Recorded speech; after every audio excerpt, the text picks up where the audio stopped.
Je m'appelle Félix Libris et j'exerce le métier de lecteur sonore. Ça veut dire que je lis en fait des textes pour les autres, pour leur faire découvrir des livres.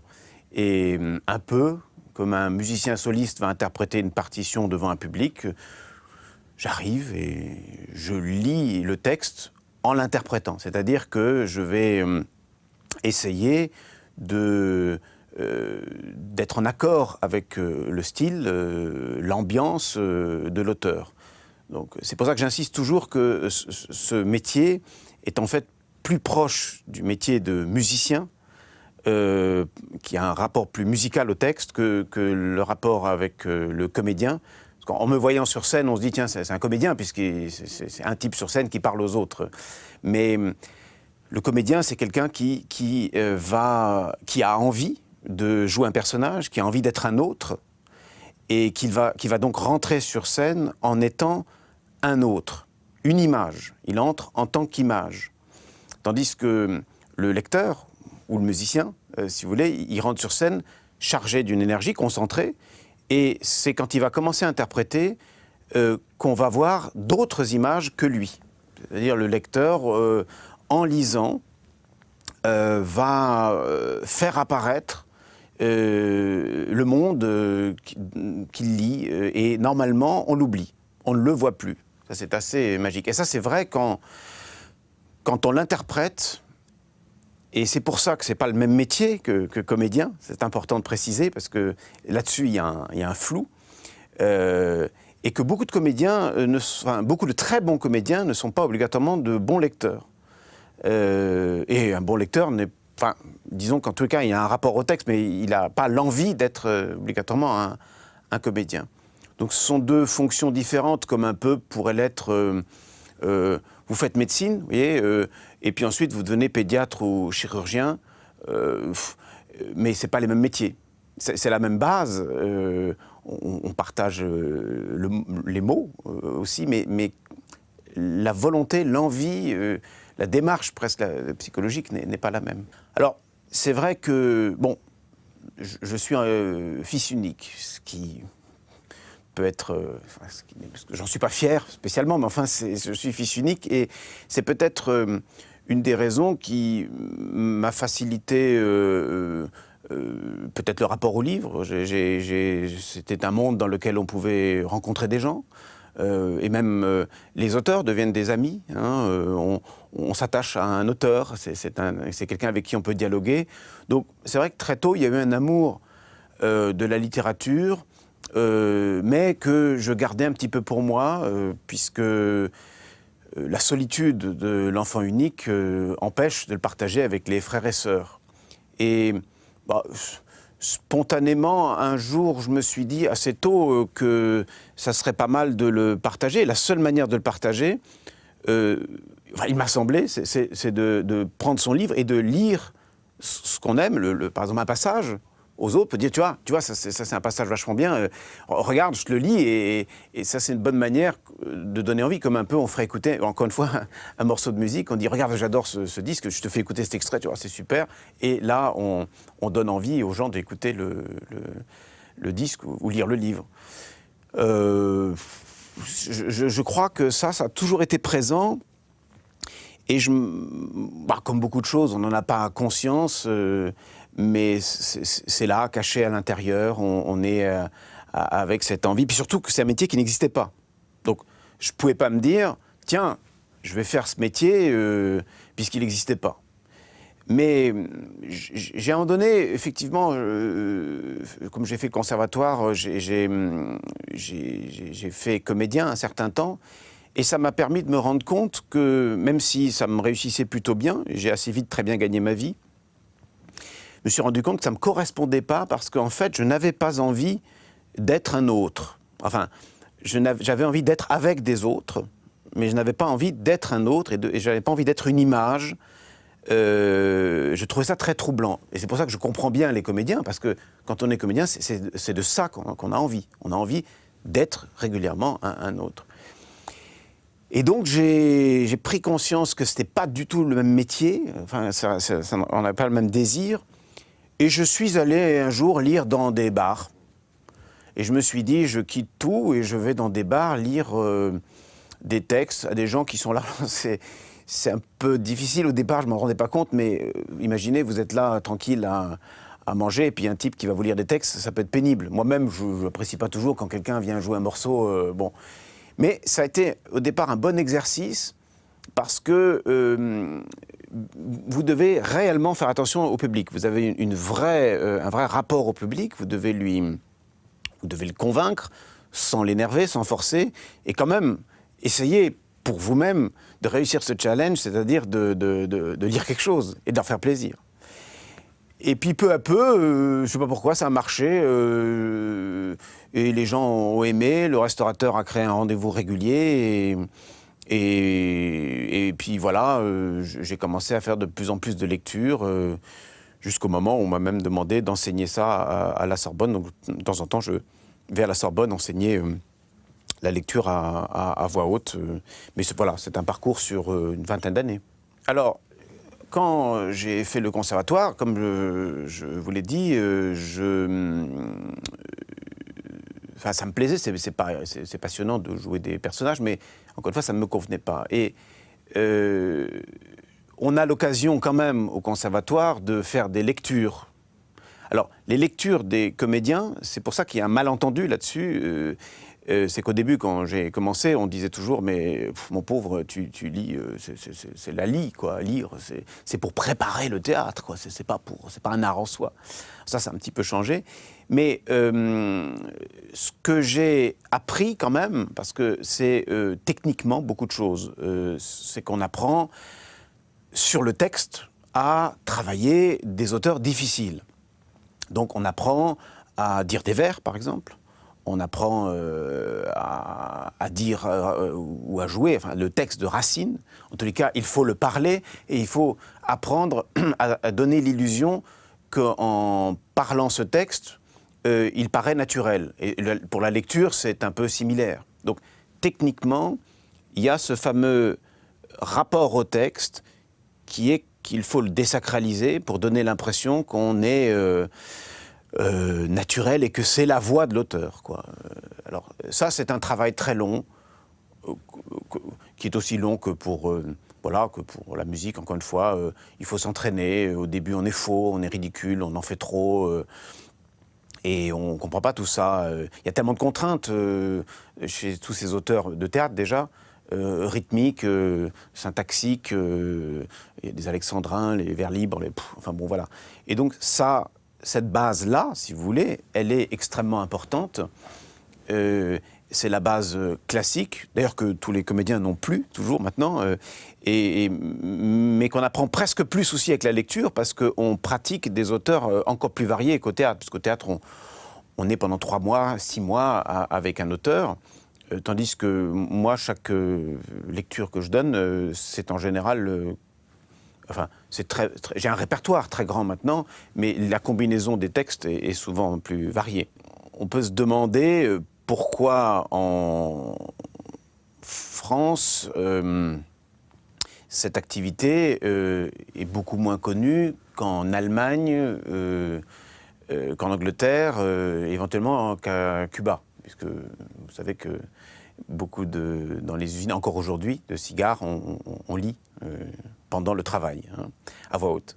Alexandre Dumas, par exemple, d'où le nom du cigare, d'ailleurs. Alors, c'est vrai, il se trouve que je suis franco-allemand, et donc je fais des lectures aussi en Allemagne, et je me suis aperçu que là-bas, c'est tout à fait normal. Il y a un nombre inouï déjà de prix d'interprétation, un peu comme des prix où des livres ont été enregistrés et ils sont primés parce que le lecteur est bon. Il y a les lectures sont parfois des lectures avec 2000, 3000 personnes. C'est une habitude nationale. Les lectures sont très, très, très courantes.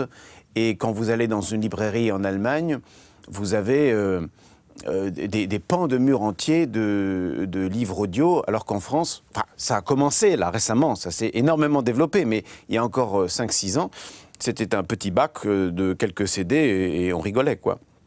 Donc, moi, je pense simplement que la France a du retard, un peu comme elle a eu du retard quand elle était fière de son Minitel et qu'elle a mis un peu de temps à se mettre à Internet, mais elle a rattrapé ce retard, et je pense que c'est juste une question de temps, mais que c'est d'ailleurs en train de se développer, puisque moi-même et ma maison de production organisons un festival de lecture à voix haute à Paris qui s'appelle Livre en tête, et il en existe d'autres.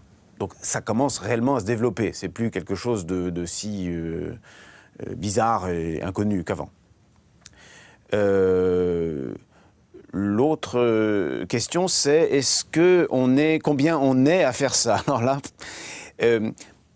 nous, on a donc une sorte d'agence, une maison de production qui fait des événements littéraires autour de la lecture à voix haute.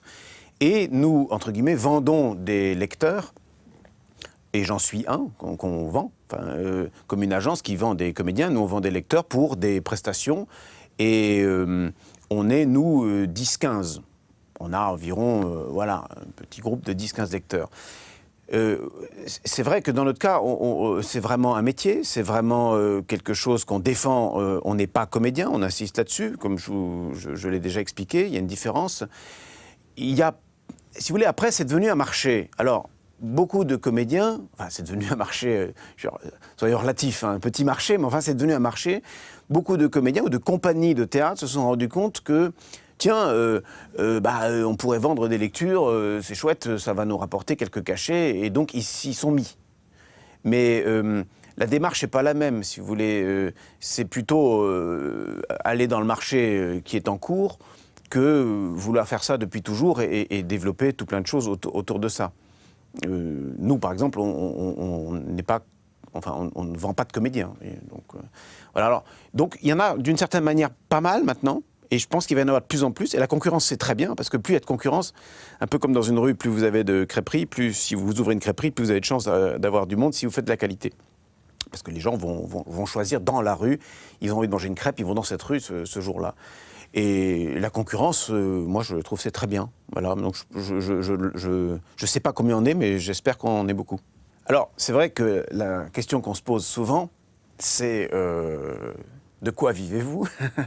Est-ce que ça rapporte de l'argent, etc. Et surtout, à qui vous faites vos lectures? Quels sont les clients, quels sont les spectateurs et tout ça? Alors d'abord, oui, ça rapporte de l'argent, c'est pour ça que c'est un métier. Alors ça reste aussi là, c'est moins bien payé que le cinéma, hein, on est d'accord. Mais ça peut être tout à fait honorable, ça dépend des gens qui vous engagent. Et c'est là aussi, ce qui m'a intéressé, c'est que les commanditaires sont très variés. Parce qu'ils peuvent avoir des raisons différentes de vous engager. Je vous donne quelques exemples pour que vous rendiez compte de la diversité des possibilités. Ça peut aller, par exemple, d'un truc très brillant comme la Principauté de Monaco qui va organiser son prix littéraire, le prix Prince-Pierre de Monaco, et a besoin de lecteurs pour lire des extraits des différents auteurs nominés. Ou lecture privée chez la princesse du Maroc. Mais bien sûr, ça va aussi à des lectures, je sais pas, pour des entreprises ou des comités d'entreprise ou des syndicats qui ont besoin d'une lecture pour apaiser les débats, par exemple, ça me vient comme ça, mais ils sont là à se disputer un petit peu, pour être polis, et ils ont eu l'idée, c'est pas une mauvaise idée, d'arrêter les débats, de faire écouter une lecture et de reprendre les débats. Donc voilà, par exemple, c'est un peu bizarre, mais... ou dans les entreprises, il m'est arrivé fréquemment de lire entre midi et 2, parce que les grandes entreprises comme Total ou d'autres ont des théâtres superbes, et donc offrent à leurs employés une lecture entre midi et 2. Donc ils mangent et puis ils peuvent aller écouter une lecture. Mais ça peut être aussi dans un théâtre, dans un salon du livre, chez un particulier. Il y a parfois des commandes assez étranges pour un mariage. Il y a des gens... Parce que, si vous voulez, pour le mariage, par exemple, ça pourrait remplacer un jour, c'est déjà arrivé, il y a toujours le beau-frère ou je sais pas, l'ami qui fait un discours pour le ou la mariée. Et c'est pas toujours très réussi. Et parfois, il ils ont eu l'idée de me faire venir pour lire un texte. Donc c'est des textes qu'on choisit ensemble, on prépare, voilà. Alors ça c'est arrivé. Ce qui n'est jamais arrivé, ça serait pas mal finalement, c'est aussi lire à l'enterrement, parce que souvent les prêtres ratent un peu leur... Enfin, ils font ça à la chaîne, ils ont des textes tout prêts, ça colle pas toujours avec... voilà, et c'est pas toujours bien fait. Et c'est un moment important où ça serait peut-être pas mal de... Bon, mais ça, bizarrement, ça n'a pas encore eu lieu. Mais vous voyez, les contrats sont très variés. Aussi, notre maison de production, les livreurs, proposent aussi des formes qui sont assez variables. Par exemple, on a un événement qui s'appelle le bal à la page. C'est un bal entrecoupé de lectures. Donc, on attire les gens par la forme populaire, qui est le bal. Les gens sont rassurés, ils disent « Ah, bon, c'est bien, ça, on va pouvoir danser. Il y a des lectures, mais enfin bon, on danse, alors c'est bien. » Et à ce moment-là, ils vont venir rassurer, et on peut toucher finalement un grand nombre, parce que, vous le savez certainement, la littérature en France fait un petit peu peur. On passe pour un intellectuel, on passe pour quelqu'un de particulièrement plus instruit que les autres, alors que bon, je pense que c'est un artisanat comme un autre. Et il faut donc attirer les gens avec des événements pour eux rassurants, ce qui leur permettra finalement d'écouter des lectures qu'ils ne seraient pas venus écouter si on n'avait fait que ça. Donc ça, c'est quand vous voulez toucher un plus grand nombre et que vous voulez toucher un nouveau public, les jeunes ou des publics qui n'iraient pas à des lectures.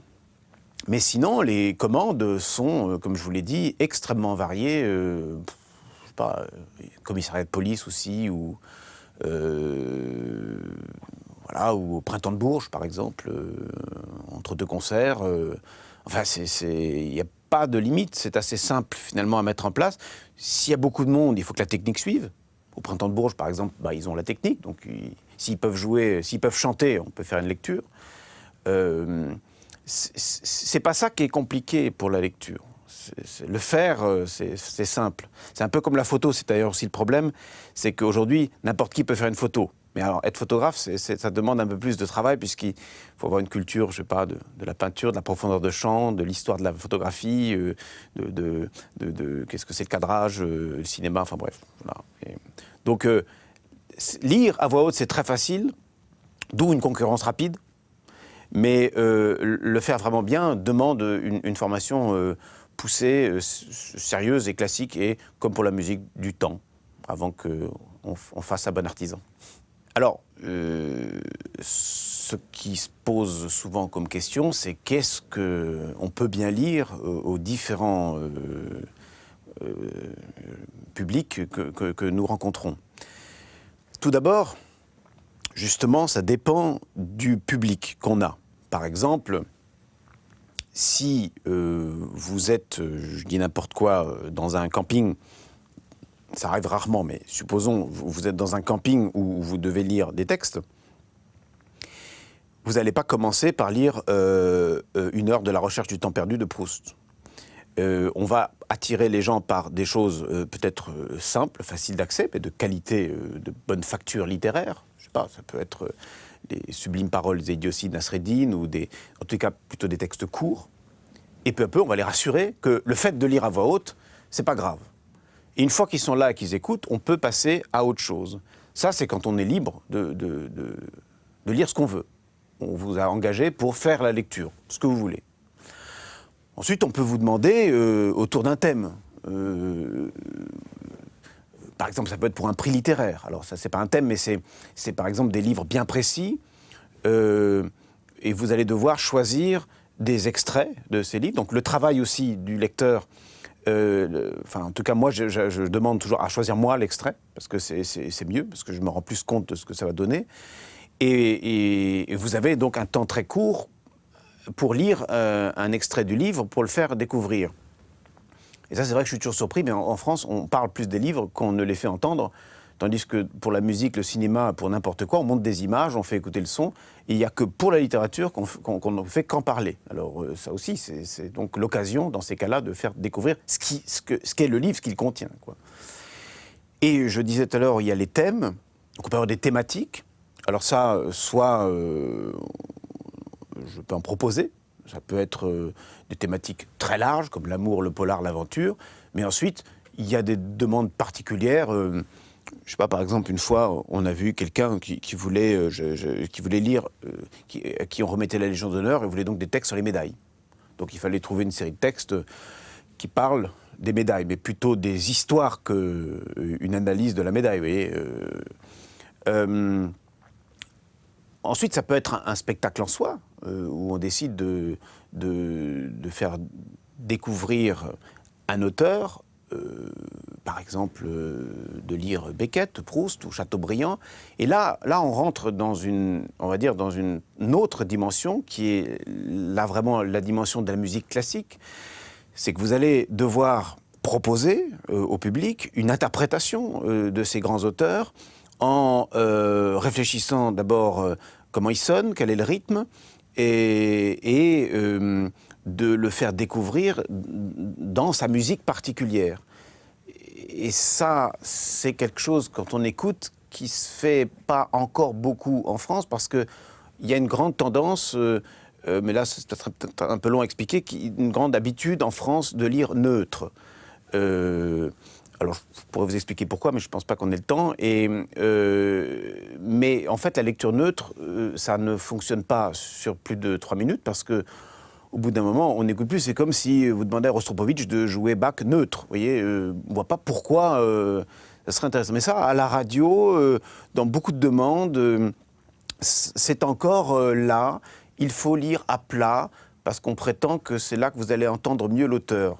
Mais en réalité, ça ne fonctionne pas. C'est une théorie intellectuelle, très française, mais qui ne fonctionne pas. Parce que en public, vous faites ça, vous êtes mort. Les gens s'en vont tout de suite. Donc il faut être vivant et donner l'impression que Proust, Beckett, Chateaubriand, Villon et d'autres, ils vous parlent, comme je vous parle là. C'est-à-dire qu'il faut que vous ayez la même illusion que quand je vous lis Proust, que c'est parlé à vous. Alors bien sûr, il parle un peu mieux que moi, mais c'est cette illusion-là qu'on doit créer, et donc ça demande du travail. C'est vrai qu'on me demande souvent, est-ce qu'on peut tout lire, ou alors est-ce qu'il y a des auteurs qui ne sont pas faits pour la lecture, ou on me dit même non, il y a des auteurs qui ne sont pas faits pour la lecture.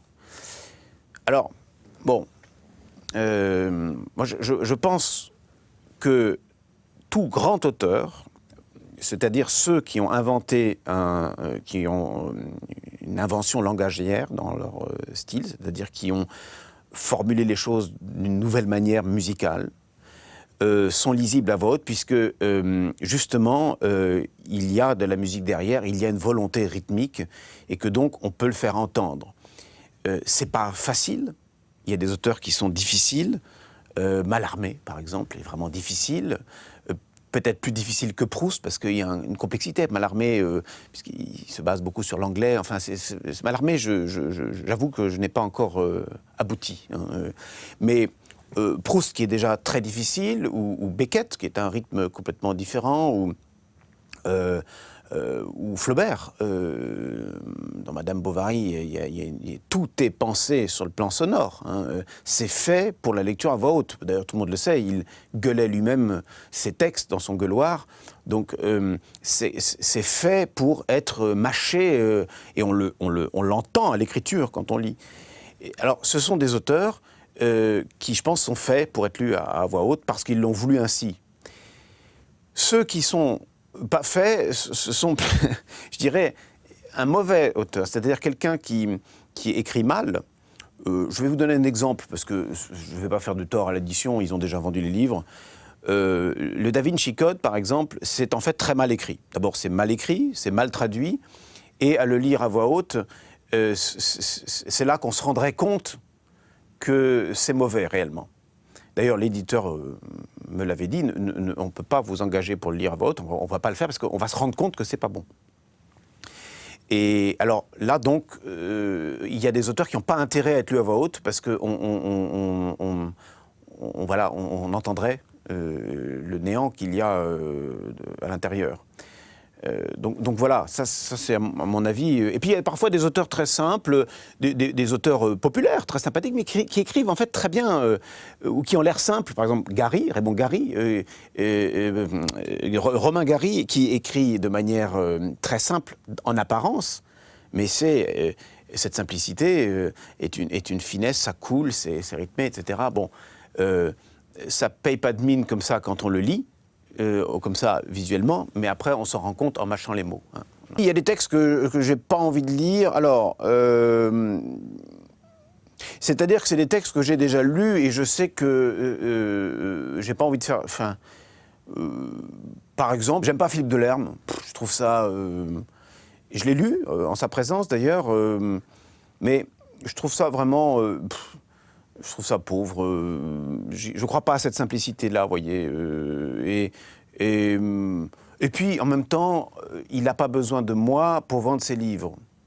Donc, il y a des auteurs comme, je sais pas, Marc Lévy, Anna Gavalda, je dis n'importe quoi, les pauvres, je n'ai rien contre eux, ou Jean d'Ormesson. Ils n'ont pas besoin d'un lecteur pour vendre des livres ou de faire découvrir. Les médias font suffisamment, ou Christine Angot, hein, que je ne trouve pas que ce soit quelque chose de très intéressant, mais et même le fait qu'elle n'a pas besoin d'un lecteur, d'abord elle lit elle-même, elle n'a pas besoin de quelqu'un pour faire découvrir ses livres, et puis je préfère faire découvrir des auteurs méconnus, ou qu'on connaît peu, ou qui ne se mettent pas en avant, ou qui ne passent très mal dans les médias, qui ne savent pas parler dans les médias, qui ne savent pas s'habiller pour se présenter dans les médias. Et ben, lire leurs livres, ça peut être plus intéressant.